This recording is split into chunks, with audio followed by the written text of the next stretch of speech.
Having a process is step one, following it's another. An agreed upon method of how you're going to do things makes a lot of these costs predictable. The process is habit forming. If you don't stick to it, it doesn't work. You forget the process. So your habit now becomes breaking the process. You need to understand what your margins need to be to pay your bills in 2023, not what they were in 2018. This is how you protect your employees and also your customers. They want you to be here next year and the year after.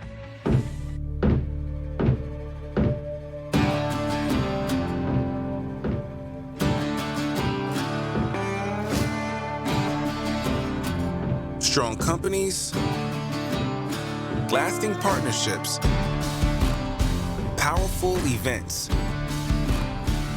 Welcome to the Experience Builders Podcast.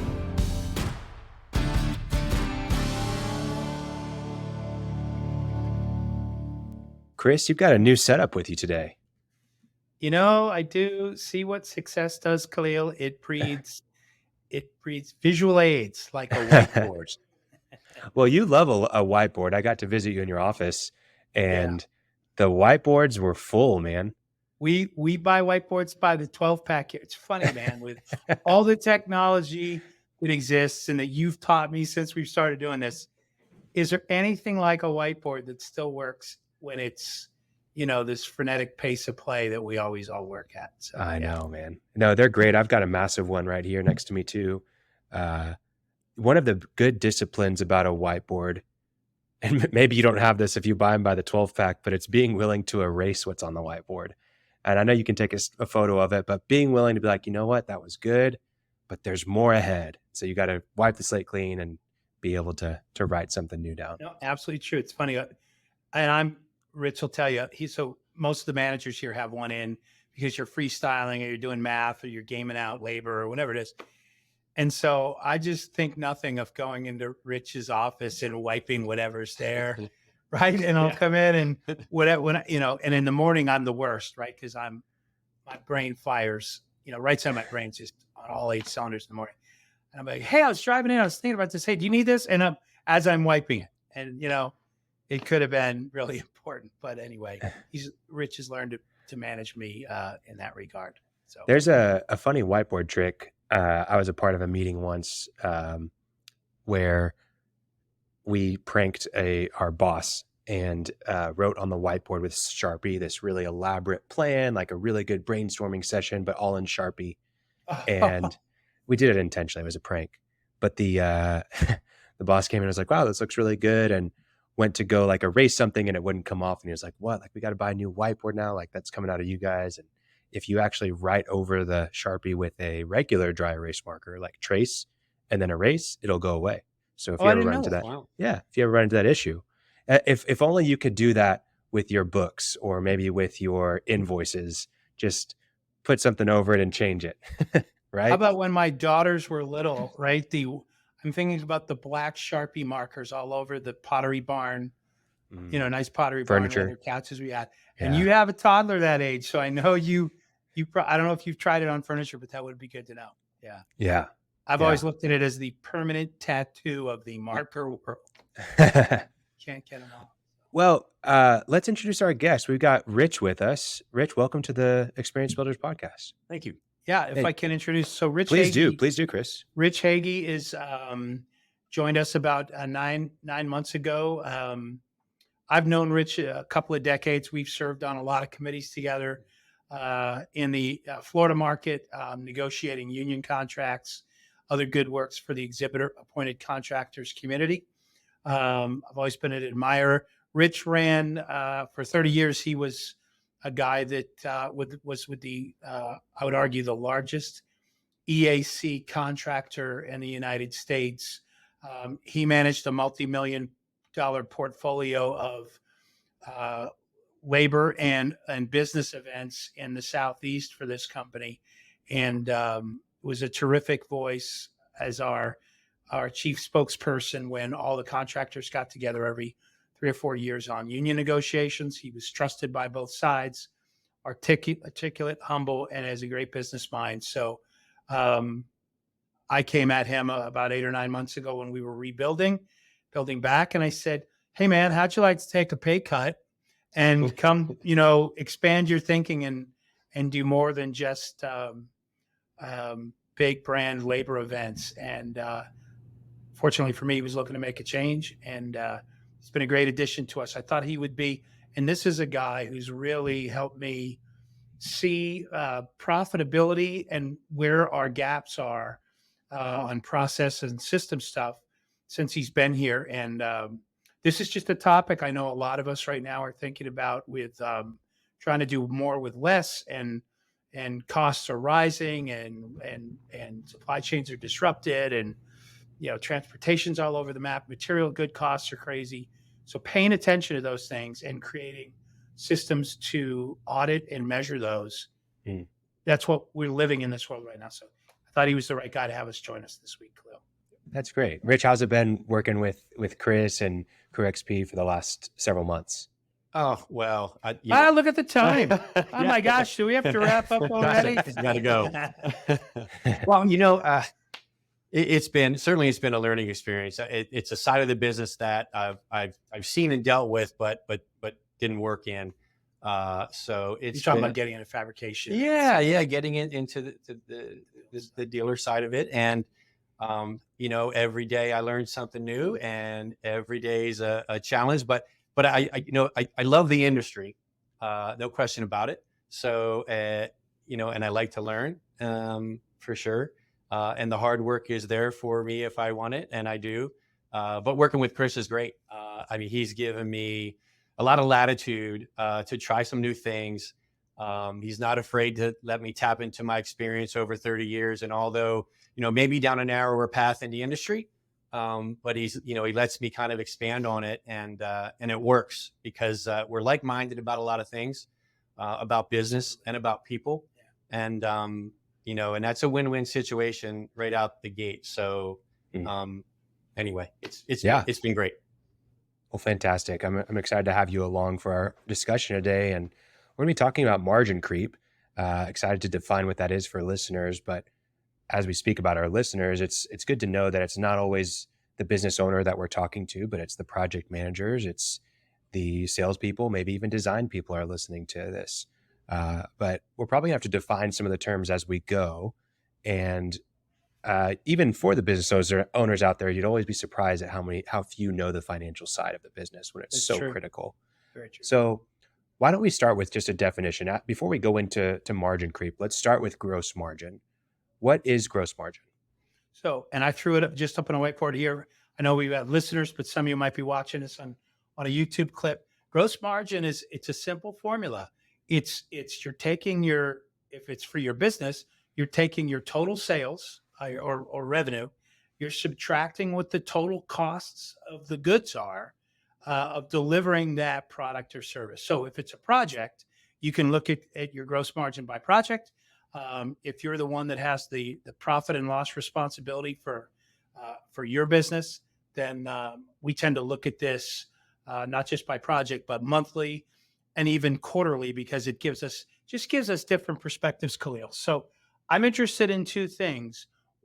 What's my dollar gross profit formula? So and I'll give you an example on the other side of the board here. But I also want to know what the percentage is, because one of the things you learn as a business leader is you should have a predetermined expectation, and we can talk about how you get there, of what your target gross profit is by job or really for your business each month.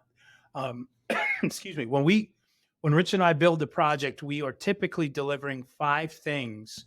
For example, in a turnkey rental exhibit, right? Flooring, the hardware that goes into it. That could be exhibit structure, furniture, AV. It's the graphic messaging that goes on the exhibit. It's the delivery, transportation to and from our facility to whatever the event site is. And then it's the professional labor to set it up and take it down, the dismantle and the repack.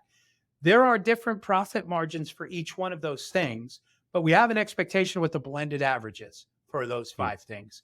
And so we learn that over time, but you really should know that going in. And I think most of our listeners probably have that. So I would like to know, each month, what's the dollar amount we're left with? Because really, it's not your sales that you pay your bills from.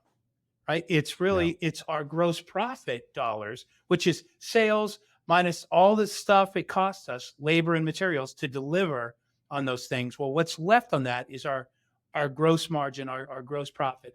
Those are the dollars that then we say, okay, our payroll, our lights, our rent, our phones, our utilities, all general expenses are sort of our monthly fixed costs come from that bucket. But it's funny, I was talking with one of the guys in the back and I say, these people are buying 2 lights or renting 2 lights. They're $75 each. How much do we make on that? He said, 75 times 2. We make $150. Well, we don't make $150. So anyway, if that's not a discussion, if you're a manager listening that you've had with your people, it's worth having that in your next monthly all staff meeting. You might be surprised how many people really don't understand what that is. So. Yeah, absolutely. And I think the danger there also is when you're focusing on just that top line revenue metric for where you're going to be taking out your, look at this. Chris is flipping the whiteboard. He's got new information for us on the other side. So I'm throwing this clue so as an example, this might be very simply what a monthly report might look like for a company. You're looking at what your product sales are. You're looking at what your service sales are. You might break those down more specifically. Maybe there's other sales of some kind. It could be storage and asset management or repairs you make. Yeah. Anyway, your total revenue is that number. But then I have to think about what is my cost to produce and deliver those things. So we add those up. And in my world, right, it could be materials. We have what we call labor in, which is labor in-house that we use when we're prepping things. Labor out is the labor in the field, which is a different type of labor for us. Yeah. Transportation. And man, if you're in our industry and you're listening right now, there's a driver shortage. There's a trailer shortage. You know how disruptive the oil and gas costs are. So that's always changing. There's assets we own, rental in, but if we're renting furniture or an 85-inch monitor or a video wall that is not something we have in house, we have a cost from a supplier that we rent out. And there might be some other things as well. So we add all those total costs up. So in this example, I don't know if you can see it if you're watching, but I'm showing total revenue of $2.1 million. When I add up all the costs to deliver that, I've got $1.26 million of expense related to that.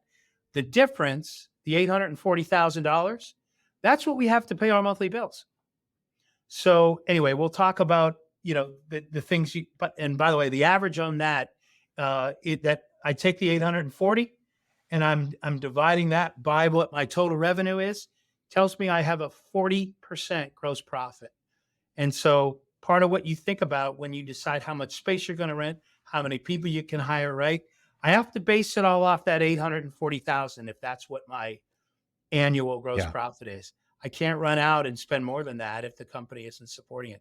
So that's why it becomes really important to manage those costs in a way, because we want as much in that bottom bucket as possible, right? In order to be able to pay people well and attract more people and, have a nice place. And anyway, that's the overview of that. I promise not to look at the whiteboard anymore. Yeah, I think it's such an important concept to understand your gross profit number, even if you're not necessarily the owner of the business, but even as a salesperson or a project manager or even a designer on the team, so that you understand that it's important to stay within the scope of the work. Because if you don't, you can really eat at your gross profit number. And then if you're the business owner, if you're thinking about making decisions, financial decisions, especially inside your business, based upon your top line revenue and not your gross profit, then you can really overspend and have surprises. But really, it's just ignorance is what's causing those surprises, quote unquote. So absolutely, Chris, I'd love to, Rich, from your side, I'd really love to hear, as someone has so much experience in the industry, what is it, how do you focus on gross profit whenever you're managing a project? What does that actually look like besides on the numbers side? What does it look like in practicality? What are some of the measures that you're taking into account when you're looking at a project? Oh gosh. Well, from following from having a process and making a process to following it. Absolutely. That's, having a process is step one, following it's another. So, managing people and guiding them through that process is key.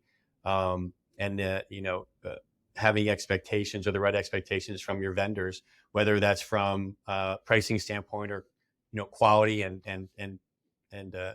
adhering to the deadlines that they need to adhere to. That's, that's something we have to focus on, the entire way through the project to make sure we hit the numbers. Last week, I swear, Khalil, he didn't see the episode last week. We were talking about process and systems last week. I mean, it's okay. And we talk about that a lot right now, but you're right. Having that defined process, that's we're saying twice here, what Rich just said, an agreed upon method of how you're going to do things makes a lot of these costs predictable, right? And it's not just that we agree that we're going to set up and have a full dress rehearsal of every turnkey rental project we build.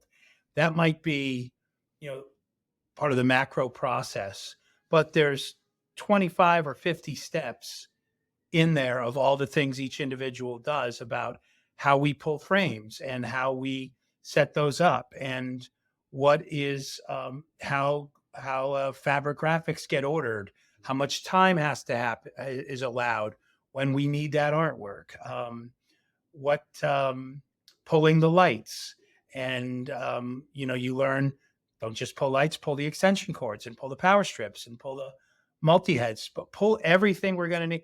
And what's that expression you always hear me say, Khalil? Good judgment comes from experience, and experience comes from bad judgment.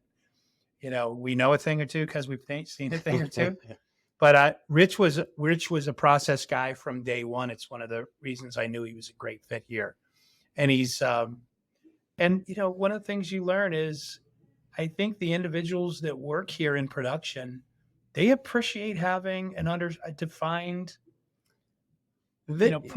process or understanding. Would you agree with that? Yeah, they do. And, I think it's human nature to want to be told how to do things, or, just have some guidelines to work within, managing whatever the process is. But if I'm just talking about pulling and prepping a booth in the back, it's, the temptation is to go outside the process for everybody at every turn. I can do this a little faster, or I'm under the gun, so I'm going to skip this step. And whether there's a cost in the end of missing something or damage, or we're talking about, here's how I can save a few bucks today on this process, it throws your mind for a loop. It throws, it's process is habit forming, so when if you don't stick to it, it doesn't work. You forget the process. So your habit now becomes breaking the process. So, having one is important, following is important, but managing through it and resisting that temptation is, that's key.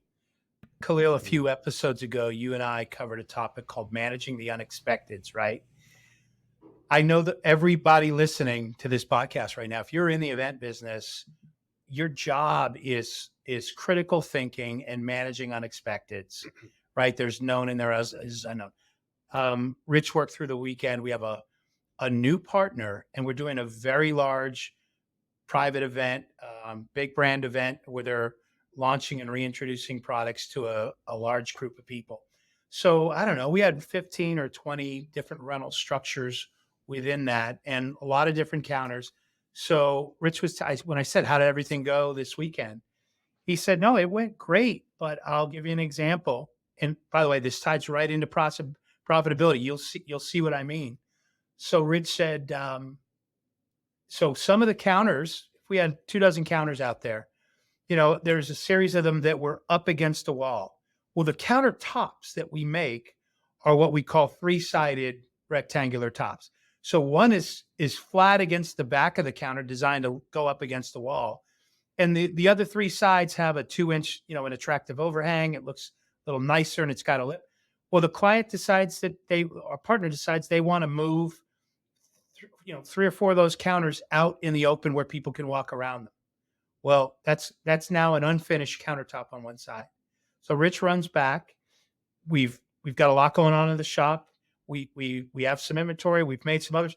Anyway, he grabs 3 4-sided countertops, runs them out. All's great. So I walk up there this morning and I'm looking at the whiteboard with all the projects for the day. And I go, but I hear the mill woodworking going in the mill. He goes, yeah, we're making 3 new countertops because the ones I took, right, were needed for some of the projects that we're shipping out here this week. So here's my question. Who pays for those 3 new countertops? It's a great question, and it should be the customer, but a lot of Which companies customer? Should be the customer that had an order change. Okay. And so one of the things we talked about, we go, yeah, $150,000 event that we just gave you guys, and you're going to come at me for an order change on 3 countertops? I don't think so, new guy. Right. So that's what Rich is saying. And you go, okay, can't bill the new customer. And and Rich goes, well, these will probably just go into our additional inventory. And you go, okay, but my point is, just like that, gross margin is affected. Yeah, I think it's the customer concessions like that continually eat at your gross profit margin. It's what we're talking about today with the margin creep. It's whenever you concede to a customer, I mean, it's because of a fear that, oh, well, they're going to be mad at us, or, oh, well, that was kind of our fault, or whatever. I mean, if you can set the expectations ahead of time so that they're not unexpected, but hey, any additional changes that happen, we are gladly to do it, and we take care of things really fast. We also charge for that, though. And if so you can set that think expectation above. How about the guy that drives from the event? Well, I mean, yeah, think about it. How much time did that take away from Rich? How much time did that take away from the process How about of the other carpenter jobs? that now gets called in to do Exactly. right? So anyway, we're not, listen, we have a great life, and we're having a great year. And so it's easy to go, well, let's not sweat that. But if that happens 200 times a year, Khalil, right? What's the real it adds dollar up. amount there? Yeah, for sure. For sure. Well, let's even define margin creep, because we've got gross profit dollar for people that didn't really understand that, as opposed to maybe net profit or whatever. We understand that having it as a percentage is really valuable, because then you can blend those averages. But what is margin creep, and how does it happen? I mean, we've kind of even just given an example, but how would you define margin creep? I think in our business, there are certain things we have learned to look at and recognize where the potential for going astray can happen. One is labor, right? If we don't, you're building a large 30 by 40 exhibit structure. At some point you've estimated it's going to take, and it might be as simple as 3 guys, 8 hours for 3 or 4 days. And you do the math and you go, it's going to be 124 man hours to pull and prep it in the shop and then repack it, get it labeled and ready for shipment. So are we estimating that correctly? Are we measuring it? And then when we come back and check timesheets a month later, how do we do on that? And by the way, if it's off, is it because we didn't estimate it right? Is it because the guys weren't focused on the mission at hand and they were, distracted? Or do we have our own project managers that go back and pull people off jobs because they have an emergency they need attention to? I mean, all of the above, Khalil. So labor is one of the things for us. The second is, and this has really been a challenge post-pandemic, is the crazy ride of the costs of materials. We saw sheet supply would go from $25 a sheet to $67 a sheet, and then down again, and then back up again. And then there was, even fabric graphics. You saw, we've had conversations, Cleo, about runaway compensation in the positions. So not just labor doing the work, but the cost of the other team members, right? That has changed. And so, we know, again, we think about transportation. We think about our vendors. We've got more than a few vendors that import materials and goods from China. Remember a few months back, the queue of all the ships waiting in the port of Long Beach, right? 100, 150. So, now we have to make a decision to air freight something rather than send it by boat. And the cost is astronomical. So it really has been, we have learned that where you look, that you can be vulnerable. Some of what that means we do to try and manage that is we're going to stock a greater amount of inventory. let's buy plywood by 100 sheets so we have it and can get it, and we never have to pay a rush charge to access it. We used to just buy what we needed when we forecasted the work for a week. And so, that's changed. Anyway, I think people, materials, um, um, ancillary services like transportation, um, uh, wage rates have gone up with unions, electrical components, things that get imported. So we've learned of where to look. And again, we just did the first thing we did it first time in 7 years. We sat down and did an across the board analysis of our pricing because so much had changed, and we updated our pricing. And by the way, I would say that to listeners, Khalil, if you have not revisited your pricing in some time, and I know you preach this to me, you've got to do that. You've got to get a handle on what your costs are. You need to understand what your margins need to be to pay your bills in 2023, not what they were in 2018. And this is how you protect your employees and also your customers. They want you to be here next year and the year after, and you won't be if you don't do the hard work of a lot of the financial analysis and disciplines, right? Yeah, I mean, you think about it, you're getting charged more by your vendors. You're getting charged more by your employees or contractors that you employ. And in turn, you should charge that. You're not in the process of, financing other people's businesses. That's not the reason why you exist as a business. It's so that you can turn cash into more cash and you can do a good work along the way. So if you're getting charged more, you need to charge more. And people think, oh, well, no, I should take responsibility for that. And that's not correct thinking. You need to make sure that you're not running a nonprofit. So, yeah. Absolutely. Well, you introduced me to a phrase a while back called necessary endings. So we've had some necessary endings, right, with some of the customers that didn't understand what you just explained. Exactly. Rich, I'd like to hear from your perspective, just in over the years, what are some things where you see it happening regularly where margin creep is taking over the project? Obviously, we know that it happens frequently when the processes aren't in place and they're not being followed. But where do those processes really, go by the wayside in a project typically?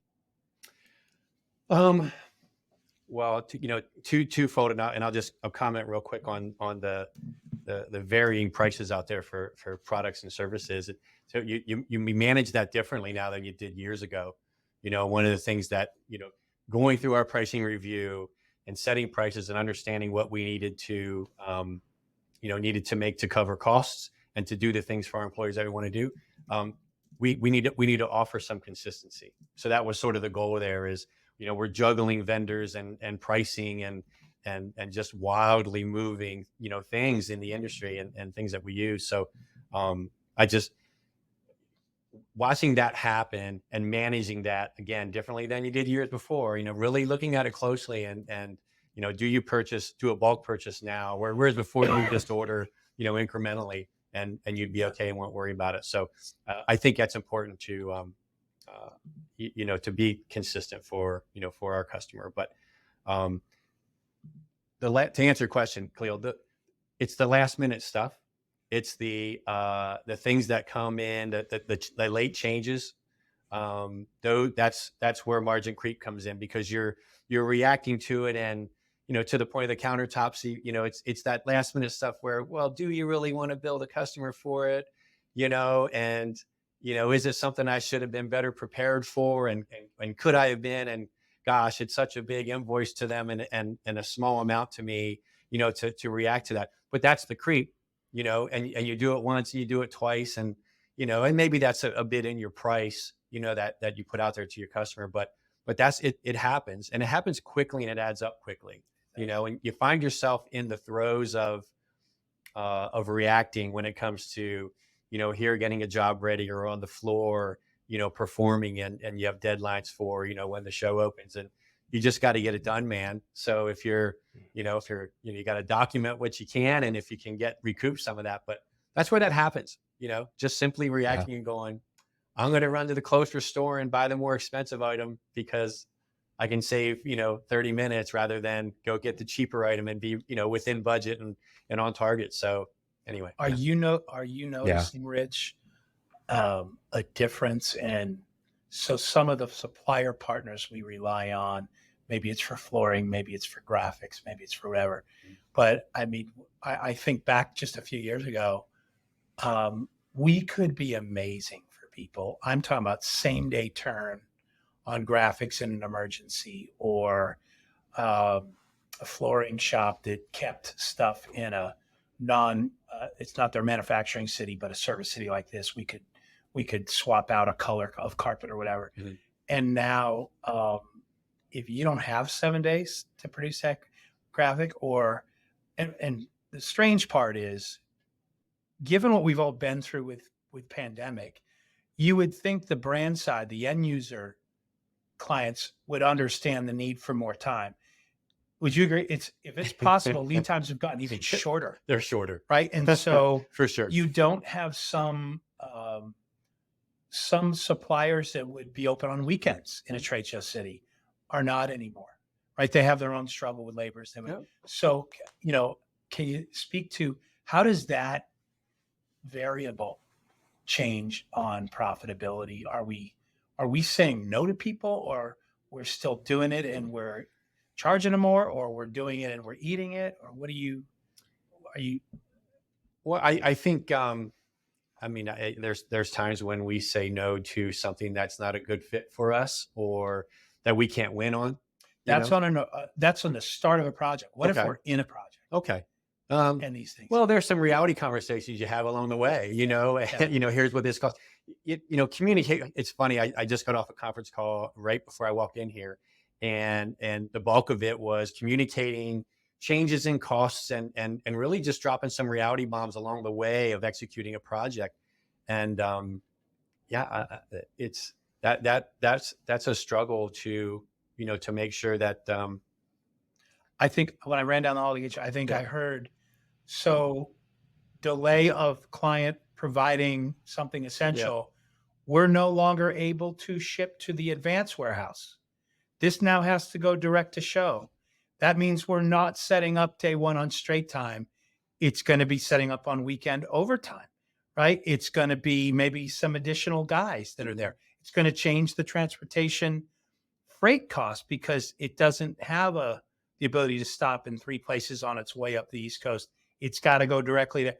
All the domino effect is real, Mm-hmm. and it seems to be multiple in the current market. So to your point about communication, I think is it fair, as long as we're communicating real time, these are the consequences of these things happening.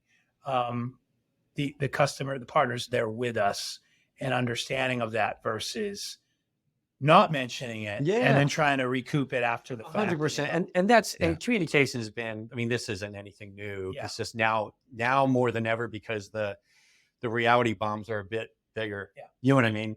So there's some real decisions to be made sometimes. None of this is new, Khalil, to our listeners. They all live in this world, and we know that. I think if there's a takeaway, it's, are you really understanding what the consequences to your own company are if you're not communicating and addressing these as it's happening, right? Absolutely. I think it's always a good reminder too, because it's really easy from client to client to have a different perspective, project to project to have a different perspective, because, you're in a different situation as a business, or it's a specific event that you really want to do well at, or whatever it is. And I think there's really 3 things based upon what you guys were saying that really stick out to me, and I think are, warrant really highlighting. And one is that a lot of the times it comes down to our own head trash, that we're not willing to charge for the concession. We're not, because we're worried about how it makes us look or how the client's going to feel. And we have this poor perspective of just the understanding that if you do something, you charge for it. Are you writing this down?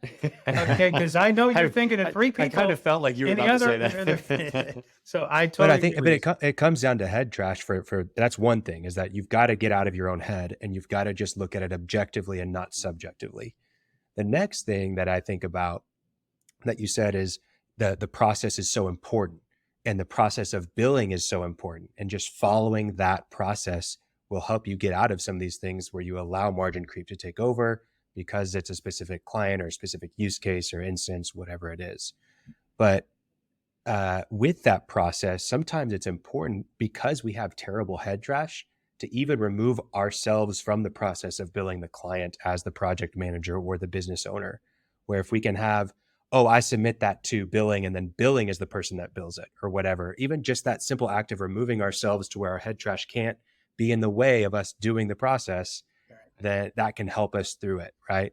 And the last thing you had mentioned, Rich, that even before the process starts with the client, where they have the opportunity, or before working with the client, where they have the opportunity to change the work order or have a last minute request or a last minute submission to us, selecting the right project that we can win on. And even probably before that, selecting the right clients that fit our business model and what we're trying to achieve, so that we have the right types of projects that we can win on, is so important. And if you're dealing with margin creep consistently on every single job, it's either because you're not following a process, your head trash is getting in the way, or you're doing a really poor job of selecting the right clients and projects. Those are three things that I think every person listening can take to the bank on margin creep. And by the way, to your last one, that generates is another term we've just started using recently, and it's called scope creep, right? It's the scope of work that's constantly changing and evolving as it happens. And that has to do, to your point, Khalil, with the type of clients that you have.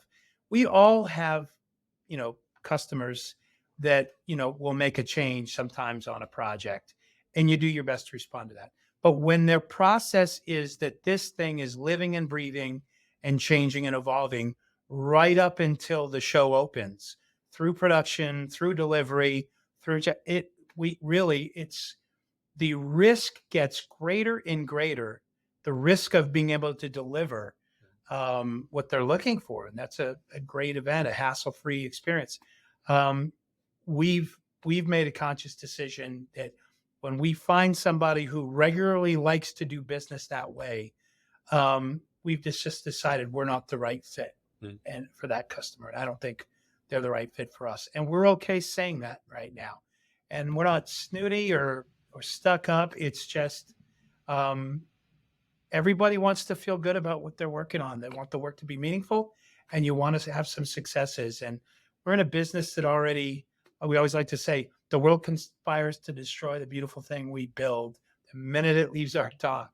But we don't want to feel somebody's playing gotcha with us the whole time and then, argues about who covers those costs. So yeah, it's one of the reasons, to your point, choose better customers. It tends to bring better work, have better people, have defined processes. It really can protect you to have a profitable gross margin, a profitable way of doing business, right? Yep. So, Yeah. And I think, for people that are listening, like, it's easy for you to say, like, get rid of this customer. I'd be out of business without this customer, even though they cause all these headaches and margin creeps and scope creeps, all that kind of stuff. And I think that's kind of the point, is like, you're going broke by serving this client. You could just go broke on the beach doing nothing if you wanted to and really enjoy your time. that's right. So why are you being so miserable in this position? Sometimes you're gonna have to push through it to get through it. And that means firing the client and maybe having to let go of people. And you're going to go through some pain, but all you're doing is avoiding pain by continuing down this, this path of not having good margins and not being a profitable business. So a couple of thoughts that just come to mind as you were saying that. You don't have to be a huge company to be thinking about process and systems, right? And again, a system is just a process. It's an agreed upon method of how you're going to work with each other, how you're going to do something internally. Okay, everybody, you could be a 3-person office and you can do that. The benefit of internalizing that and having everybody sign on for that, I can tell you the impact it's had on us this year. A tier 1 healthcare plan, a better healthcare plan, we're able to afford to offer employees. We're contributing a greater amount to a retirement plan. We've introduced a profit sharing plan that every employee participates in and gets a taste of quarterly, right? And anyway, and we're hiring better people because we can pay better, right? I mean, the domino effect of understanding gross profit and protecting it. And again, we really don't gouge our customers. I love meeting with a partner and saying, let's have a conversation about economics. And if you can learn a little bit about what it really costs to produce a project, I think you'll trust us. Anyway, I hopefully your customers are trusting you when you have that kind of honest conversation. But you'll love what not you're just able with your to do. Yeah, not just with your customers, but with your employees too. Like if you Absolutely. want buy-in, if you want your employees to understand why it's so important that they charge for that or that they not do that, then help them understand the financial impact of it to the company, to their position, to their bonus, whatever it is, right? Amen to that. Yeah. Yeah. Well, this has been a great conversation. I think it's a valuable thing that people probably don't talk enough about, maybe inside their company or just in the industry in general. So I'm glad that we're addressing it. Margin creep. We've talked about gross margins, and we talked about the importance of processes, of getting out of your own head, of making sure that you're measuring what you do so that you can improve and track what you do. Really, really valuable stuff, guys. Rich, thank you for joining the podcast. It wasn't too bad, was it? No, you're welcome. Thanks. It was kind of awesome. Yeah.